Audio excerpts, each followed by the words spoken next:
Welcome students.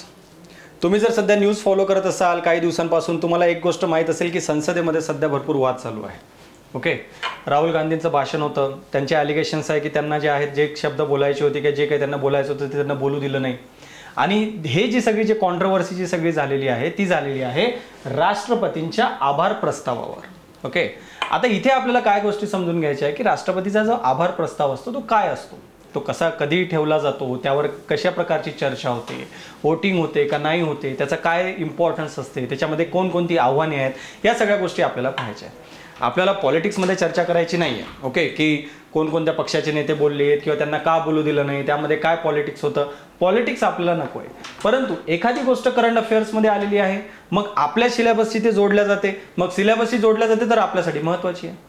जर लोकसभेमध्ये राष्ट्रपतीच्या आभार प्रस्तावावर जर वाद चालू असेल, तर विरोधी पक्षांचा सध्या जो वाद चालू आहे, आपल्याला वाद का होत आहे हे डायरेक्टली एक्झामला पॉलिटिकल गोष्ट महत्त्वाची नाही आहे, परंतु वाद होतो कोणत्या गोष्टीवर आहे, राष्ट्रपतीच्या आभार प्रस्तावावर.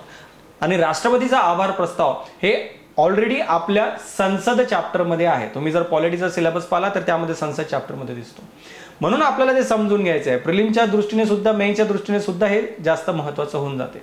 याच्या आधी एवढा मोठा वाद राष्ट्रपतींच्या आभार प्रस्तावावर झाला नव्हता, तो यावेळेस होत आहे, म्हणून आपल्याला एक्झामसाठी महत्त्वाचा आहे. म्हणून आपण यावर चर्चा करतो आहे की हा वाद जो झालेला आहे, या वादानुसार आपल्याला आता समजून घ्यायचं आहे की आपल्या एक्झामसाठी मग आपल्याला कोणकोणत्या गोष्टी करायच्या आहेत. इथे सुरुवातीला आपण जो समजून घेतोय तो समजून घेतोय राष्ट्रपतींचा आभार प्रस्ताव जो आहे, या आभार प्रस्तावामध्ये काय गोष्टी केल्या जातात. आता एक त्याच्या आधी तुम्हाला थोडी इन्फॉर्मेशन देतो की आभार प्रस्ताव जो असतो, ओके, तो कधी दिला जातो, तर ते ज्यावेळेस राष्ट्रपती आपलं अभिभाषण करतात. आता राष्ट्रपतींचं अभिभाषण करण्याच्या बाबतीमध्ये आपल्याकडे संविधानामध्ये ऑलरेडी तरतुदी दिलेल्या आहेत, समोर पण त्याची चर्चा होणारच आहे की राष्ट्रपतींना 2 वेळ संसदेमध्ये अभिभाषण करायचं आहे. आपल्या संविधानामध्ये सांगितलंय, लक्षात घ्या. एक वेळ ज्या वेळेस इलेक्शन होत असतात, प्रत्येक 5 वर्षांनी लोकसभेची इलेक्शन होतात, त्यानंतर इलेक्शन झाल्यानंतर ज्यावेळेस पहिल्यांदा अधिवेशन भरते, त्या अधिवेशनाची सुरुवात जी आहे राष्ट्रपतीच्या अभिभाषणाने होते. म्हणजे राष्ट्रपती येतात, त्या ठिकाणी भाषण देतात, त्या ठिकाणी जे आहे लोकसभे राज्यसभेचे सदस्य सोबत बसतात आणि ते अभिभाषण ऐकतात. ही एक गोष्ट, यावेळेस राष्ट्रपती अभिभाषण करतात. अजून एक इन्सिडेंट आहे, ज्यावेळेस राष्ट्रपती अभिभाषण करतात तो कधी, प्रत्येक वर्षी ज्यावेळेस पहिलं अधिवेशन सुरू होते त्यांची सुरुवात राष्ट्रपतीच्या अभिभाषणाने होते. जसं आता बजेट सेशन चालू होता, मग बजेट सेशनची सुरुवात जी आहे राष्ट्रपतीच्या अभिभाषणाने झाली आणि त्याच्यानंतरच हा वाद चालू होतो. कारण राष्ट्रपतीच्या अभिभाषणानंतर होत असते चर्चा. त्या राष्ट्रपती जे काही बोललेले आहे, जे काही त्यांनी भाषण दिलेलं आहे त्यावर चर्चा होत असते. ती चर्चा कधी होते, ज्यावेळेस राष्ट्रपती भाषण देऊन जातात, मग लोकसभे आणि राज्यसभेमध्ये एक आभार प्रस्ताव ठेवला जातो. त्याच्या नावात आहे मोशन ऑफ थँक्स, आभार प्रस्ताव, की राष्ट्रपती आलेत, बोललेत, वेळ दिला आणि या गोष्टी मांडल्या, त्याबद्दल राष्ट्रपतींचे आभार, म्हणून त्याला म्हटलं जाते आभार प्रस्ताव, जो लोकसभे आणि राज्यसभेमध्ये ठेवला जातो. ज्यावेळेस हा प्रस्ताव लोकसभा आणि राज्यसभेमध्ये ठेवत आहे, त्यानंतर त्यावर होते चर्चा. एक 4-5 दिवसांची त्यावर चर्चा होत असते, लोकसभेमध्ये सुद्धा राज्यसभेमध्ये सुद्धा. आणि सध्या जो वाद झाला पूर्ण लोकसभेमध्ये, तो त्याच चर्चेदरम्यान झालेला आहे, आभार प्रस्तावाच्या चर्चेदरम्यान. ओके, आता हे बॅकग्राऊंड तुम्हाला सांगितलं याच्यासाठी, म्हणजे ह्या गोष्टी तुम्हाला व्यवस्थित समजतील. तर या जो राष्ट्रपतींचं अभिभाषण आहे, अभिभाषण जे होते त्यामध्ये कोणकोणत्या गोष्टींवर फोकस केला जातो, तर अभिभाषणामध्ये फक्त उपचार नाही तर सरकारचा आरसा सुद्धा दाखवला जातो. राष्ट्रपती येतात, अभिभाषण करतात, त्या ठिकाणी उपचार म्हणजे काय, की बाबा कोणकोणत्या गोष्टी आम्ही करणार आहोत, कोणकोणत्या गोष्टी करायला पाहिजे ते पण राष्ट्रपती सांगतात सरकारच्या धोरणांच्या बाबतीमध्ये. आणि एक सरकारचा आरसा सुद्धा दाखवला जातो की कोणकोणत्या गोष्टी सरकारने ऑलरेडी केलेल्या आहेत. तर दोन्ही गोष्टी इम्पॉर्टंट, की आम्ही काय करत आहोत, काय करायला पाहिजे, हे राष्ट्रपती आपल्या अभिभाषणामध्ये सांगत असतात की सरकारने कोणकोणत्या गोष्टी केल्या, मागील कामगिरीचा आढावा सुद्धा आणि भविष्याचा वेध सुद्धा, की भविष्यामध्ये कोणकोणत्या गोष्टी करणे आवश्यक आहे आणि कोणकोणत्या गोष्टी सरकार ऑलरेडी करणार आहे. ओके, हे राष्ट्रपतीच्या अभिभाषणामध्ये असतात. लक्षात घ्या, राष्ट्रपती कार्यकारी मंडळाचे सुद्धा हेड आहेत, अध्यक्ष आहे.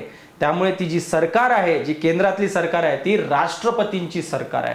आणि राष्ट्रपती ते सांगत असतात की माझ्या सरकारने हे केलंय, माझी सरकार हे करणार आहे, हे त्यांच्या अभिभाषणामध्ये ते सांगतात. ओके, मग हा जो आभार प्रस्ताव जो असतो, ओके, जर राष्ट्रपतींचं अभिभाषण झाल्यानंतर तो आभार प्रस्ताव अतिशय महत्वाचा आहे. त्या आभार प्रस्तावाला विश्वासदर्शक ठरावासारखं घेतलं जाते. विश्वासदर्शक ठराव, पहिले आता हे समजून घ्या. जसा अविश्वास प्रस्ताव असतो, अविश्वास ठराव असतो, तसा विश्वासदर्शक ठराव असतो.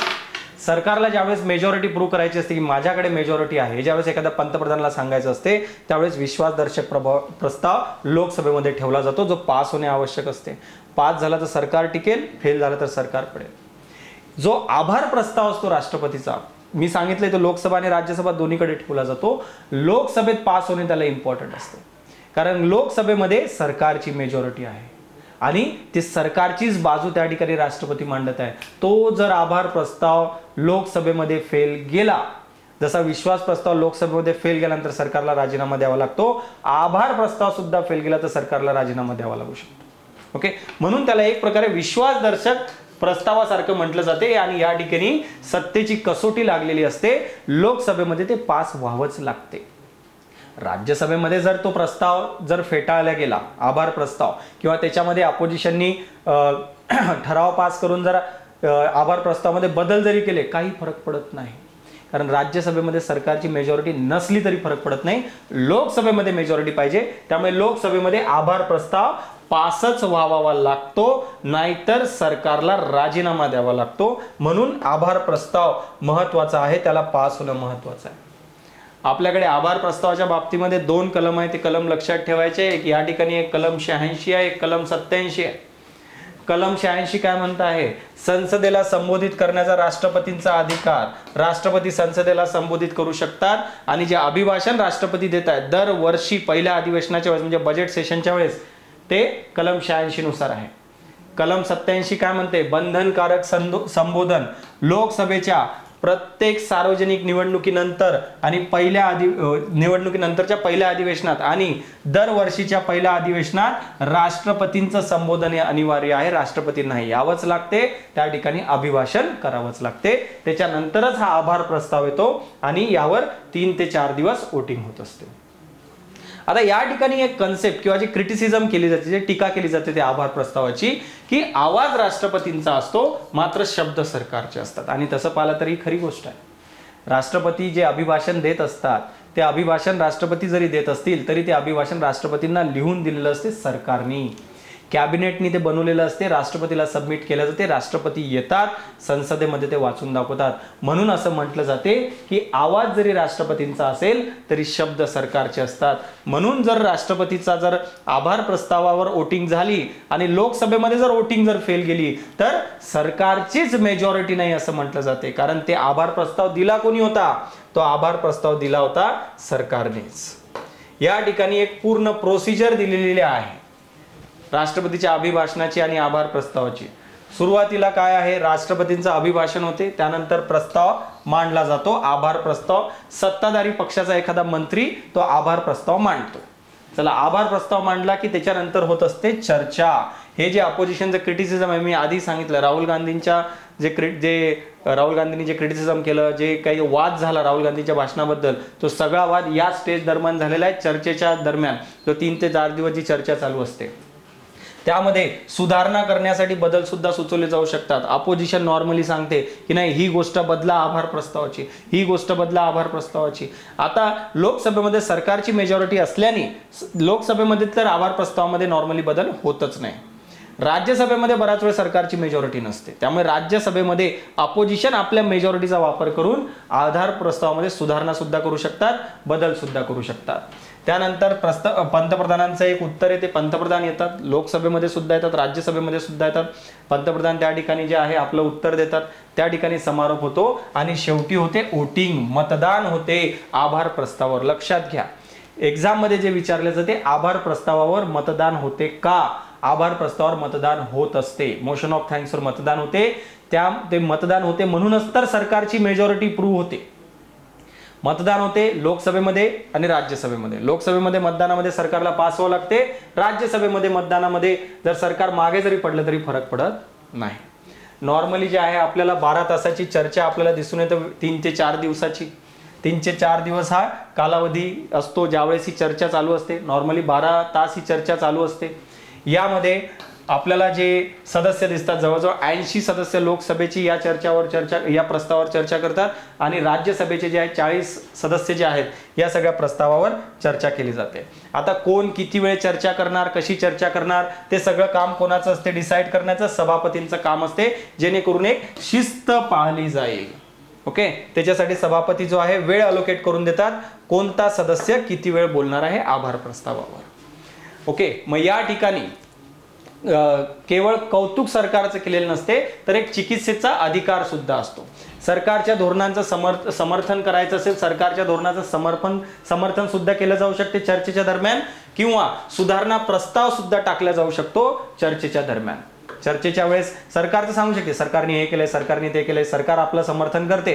अपोजिशन त्या ठिकाणी सुधारणा सांगू शकते, सुचवू शकते की तुम्ही हे जे राष्ट्रपती जे या गोष्टी बोललेल्या आहे सरकारबद्दल, आम्हाला त्यामध्ये सुधारणा करायच्या आहे, किंवा त्यांचे अंमलबजावणी करताना ज्या ज्या आव्हाने आहेत त्याच्याबद्दल आम्हाला सुधारणा सुचवायच्या आहेत, सुधारणा सुचवू शकतात. आणि ही चांगली गोष्ट असते. अपोजिशननी दिलेल्या सुधारणा या धोरणांचा भाग सुद्धा बनू शकतो, चांगले धोरण आणण्यासाठी आणि धोरणांची चांगल्या प्रकारे अंमलबजावणी होण्यासाठी.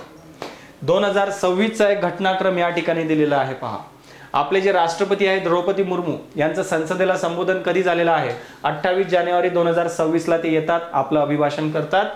फेब्रुवारीचा जो पूर्ण आठवडा जो आहे दोन्ही सभागृहामध्ये आभार प्रस्तावावर पूर्ण चर्चा चालते. 5 फेब्रुवारी 2026ला लोकसभेमध्ये तो प्रस्ताव जो आहे तो मंजूर होतो. त्याच्या आधी सगळी कॉन्ट्रोवर्सी होऊन जाते, मग त्यानंतर लोकसभेमध्ये हा प्रस्ताव मंजूर होऊन जातो 5 फेब्रुवारी 2026. आणि या जे राष्ट्रपतींनी जे अभिभाषण दिलं होतं यावर्षी, ज्याच्यावर हा आभार प्रस्ताव आला होता, त्यांनी 2 गोष्टीवर मेन फोकस केला होता. राष्ट्रपती 2 गोष्टीवर मेन फोकस करतात. पहिलं, विकासाचे ध्येय. भाषणामध्ये राष्ट्रीय प्रगती आणि विकासाच्या ध्येयावर विशेष भर असतो की सरकार लोकांचा विकास करण्यासाठी काय काय करत आहे. 2047 पर्यंत आपल्याला विकसित भारत अचीव करायचा आहे, त्याच्यासाठी सरकार काय करत आहे, तर एक विकासाचं ध्येय सुद्धा दिलेलं आहे. त्यानंतर दीर्घकालीन योजना सुद्धा राष्ट्रपतीच्या भाषणामध्ये देतात की भविष्यातील आव्हानं पेलण्यासाठी, भारताला पुढे नेण्यासाठी दीर्घकालीन उपाययोजना, की सरकार अजून लॉंग टर्म कोणकोणते प्लॅन्स बनवत आहे, धोरण बनवत आहे, त्याही गोष्टीवर फोकस केला जातो. त्यामुळे विकासाचं ध्येय आणि दीर्घकालीन योजना या 2 गोष्टीवर आपल्याला दिसून येतो या वर्षीच्या राष्ट्रपतींच्या अभिभाषणाचा पूर्ण भर. ओके, परंतु एवढं असून सुद्धा आपल्याला काही आव्हाने दिसून येतात. ते आव्हाने म्हणजे इथे दिलेलं सुद्धा आहे की 2026ला म्हणजे या वर्षीचे बजेट सेशन झालं, चर्चेदरम्यान काही काळ विलंब आणि व्यत्ययाची परिस्थिती आलेली होती. खूप लेट झालंय, प्रत्येकाला बोलण्याचा चान्स मिळालेला नाही आणि त्यामध्ये कॉन्ट्रोवर्सी सुद्धा खूप जास्त झाली, व्यत्यय सुद्धा खूप आलेत. ओके, की कोणाला बोलू दिलं नाहीये, जे लीडर ऑफ अपोजिशन विरोधी पक्ष नेता त्यांना बोलू दिलं नाही, म्हणून 2 जे सत्ताधारी पक्ष आणि विरोधी पक्ष यांच्यामध्ये वाद चालू झाला, गोंधळ झाला, भरपूर गोंधळ संसदेमध्ये झाला. बराच वेळ जे आहे संसदेची कारवाई स्थगित करावी लागली. हे सगळे आपल्याला आव्हाने दिसून येतात. इथे सर्वात चांगली महत्वाची गोष्ट कोणती आहे? ती आहे संसदीय नियमानुसार वेळेचं नियोजन करणे. तोच आपल्याला मेन उपाय दिसून येतो. हेच करणे सर्वात जास्त आवश्यक आहे की सभापतींनी वेळेचं नियोजन करून घेतलं पाहिजे.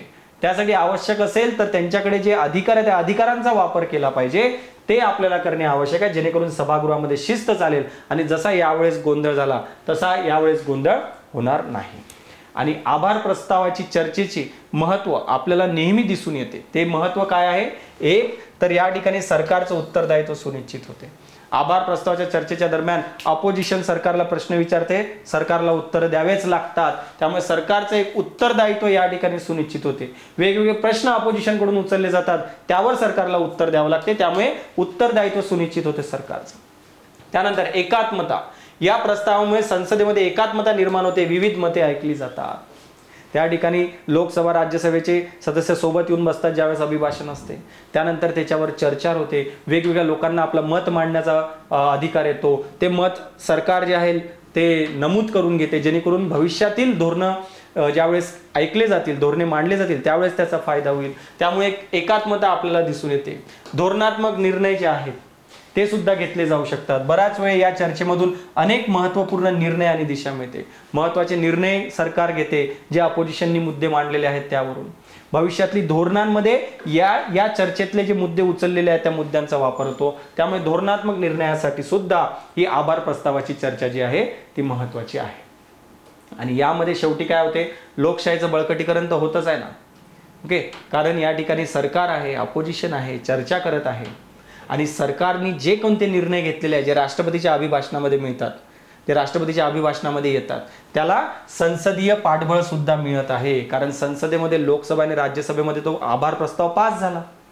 याचा अर्थ काय, राष्ट्रपतींनी जे अभिभाषण दिले, जे सरकारचं मत होतं, राष्ट्रपतींचं अभिभाषण म्हणजे सरकारचं मतच होतं, सरकारचे धोरणं त्यामध्ये सांगितलेले होते, त्याला संसदेचं पाठबळ मिळालेलं आहे. म्हणजे सरकारला संसदेचा सपोर्ट मिळालेला आहे, हे आपल्याला त्यावरून कळून येते. या सगळ्या डिस्कशनचा एक थोडक्यात आपल्याला सारांश या ठिकाणी दिलेला आहे की राष्ट्रपतीचं भाषण हे सरकारच्या धोरणांचे आणि कामगिरींचे एक अधिकृत विधान असते, सरकारचं धोरण त्यामध्ये सांगितलेलं असते.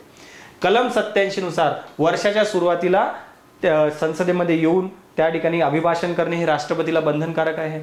आभार प्रस्ताव जर मंजूर झाला नाही तर सरकार पडू शकते. लोकसभेमधलं सांगतोय, राज्यसभेमध्ये मंजूर नाही झाला चालतो, लोकसभे मंजूर नाही झाला सरकार पडू शकते. आणि 2026 मध्ये विकासाच्या मुद्द्यावरून आणि शिस्त पद्धतीने ही प्रक्रिया पार पडलेली आहे. थोडासा गोंधळ झाला, परंतु ओव्हरऑल ती प्रक्रिया व्यवस्थित पार पडलेली आहे. ओके, या गोष्टी आपल्यासाठी एक्झामला महत्वाच्या आहेत, प्रिलिमला सुद्धा याचे महत्वाचे हे मुद्दे महत्वाचे आहेत आणि मेन्सला सुद्धा.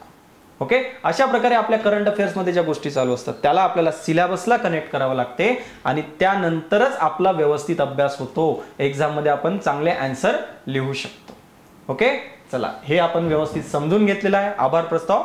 All the best.